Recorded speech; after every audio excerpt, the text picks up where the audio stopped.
அனைவருக்கும் வணக்கம். இன்றைய பதிவு நமது முதலமைச்சர், அதாவது முன்னாள் முதலமைச்சர் முத்துவேல் கருணாநிதி ஸ்டாலின் ஐயா அவர்கள் தன்னுடைய தோல்விக்கு, தன்னுடைய அரசாங்கத்தின் தோல்விக்கு என்ன காரணம் என்பதை கண்டறிய ஒரு ஆப் ஒன்று ரெடி பண்ணியிருக்காரு. அதுக்கு உடன்பிறப்பே வா, நீங்கள் சொன்னால் நான் கேட்டுக்கிறேன்னு சொல்லிட்டார். இதைத்தான் இன்றைய பதிவில் நாம் பார்ப்போம். நிறைய பேர்கிட்ட நான் கேட்டேன். குளத்தூர் தான் என்னோடய பூர்வீகம். அதனால் நிறைய பேர், முடிந்தவரை அனைவரிடமும் சென்று நான் கேட்டுக்கொண்டேன்.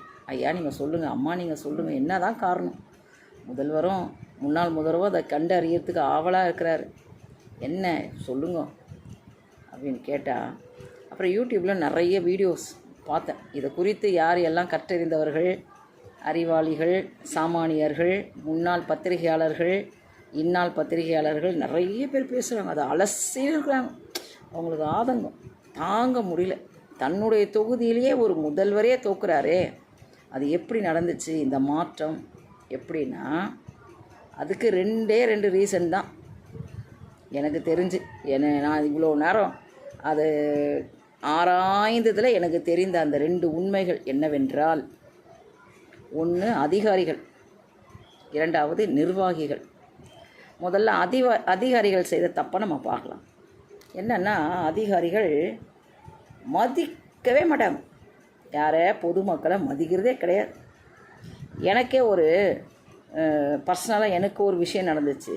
அது அயனாவரத்தில் ஒரு தாசில்தார் அம்மா. அந்த அம்மா கிட்ட, என் கையெழுத்தே இல்லாமல் நீங்கள் எப்படி மேடம் இதை கொடுப்பீங்க? இந்த வாரிசு எனக்கு கையெழுத்தே இல்லாமல் எனக்கு தெரியாதவங்க கூட என் பேரை சேர்த்திங்களேன்னு நான் கேட்டேன். அதுக்கு என்ன அதிகார தோரணில் அந்த அம்மா, ஏமா நான் யார் தெரியுமா? நான் ஈக்குவல் டு மேஜிஸ்ட்ரேட்.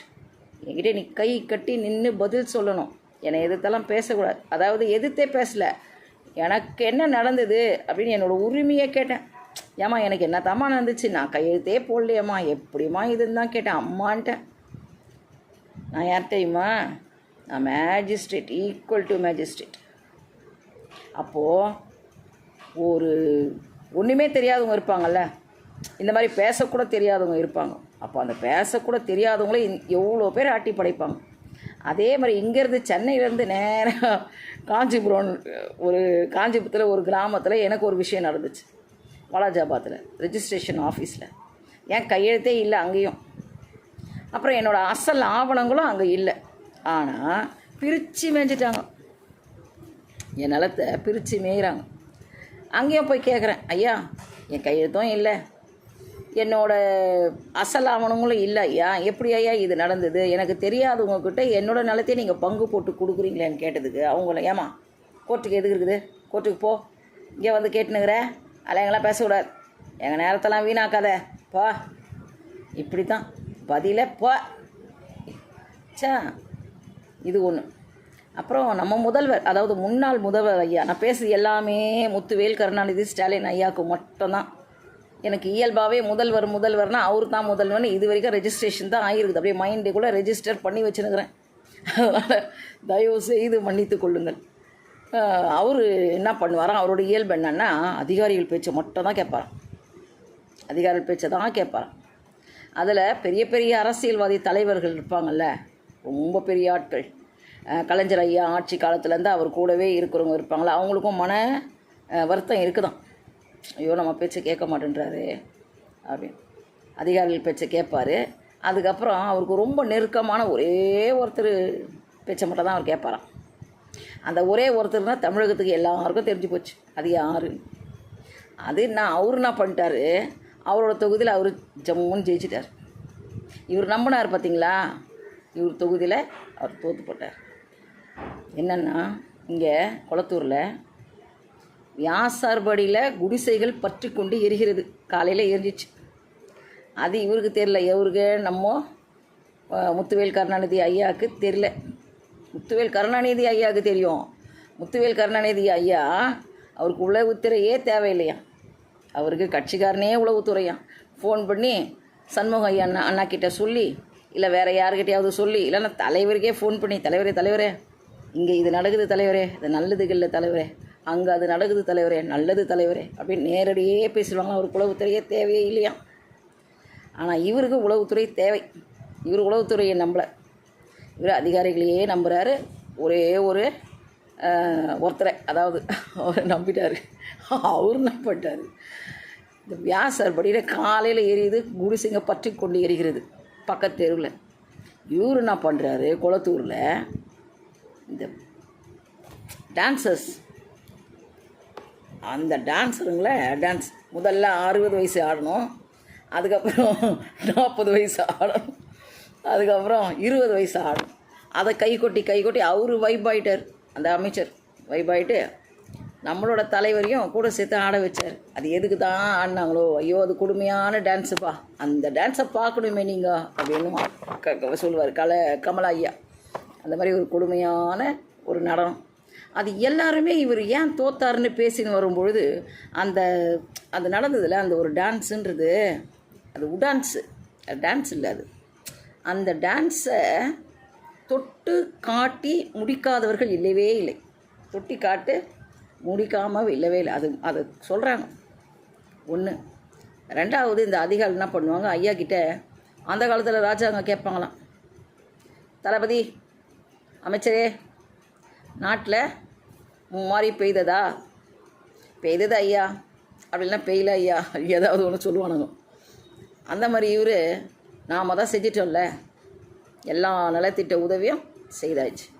எங்கே பார்த்தாலும் குப்பைமேடெல்லாம் கோபுரம் ஆச்சு. ஆனால் அது உண்மை, குப்பைமேடு கோபுரம் ஆச்சு, தகரம் தங்கமாச்சு, அதெல்லாம் உண்மை.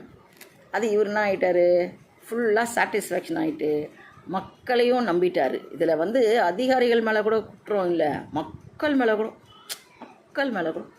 மக்கள் அந்த மௌன புரட்சி, மௌனமாக கருவறுத்துட்டாங்க. அது ஒன்று நடந்துச்சு. ரெண்டாவது, கட்சிக்காரன். இப்போ இதில் ஒன்று சொல்லிட்டேன், அதிகாரிகள் எனக்கு தெரிஞ்சது சொல்லிட்டேன்னா. ரெண்டாவது பாயிண்ட்டு, இப்போ இதில் கட்சிக்காரன் வரான். கட்சிக்காரனா அவன் உண்மையான கட்சிக்காரன் கிடையாது. 10 கட்சி மாறி இருப்பான். இருக்கிற இடத்திலேயே இருக்கிற மேடையிலேயே போட்டுனுக்கிற துண்டை மாற்றிட்டு அவன் பதவியை வாங்கிடுவான்.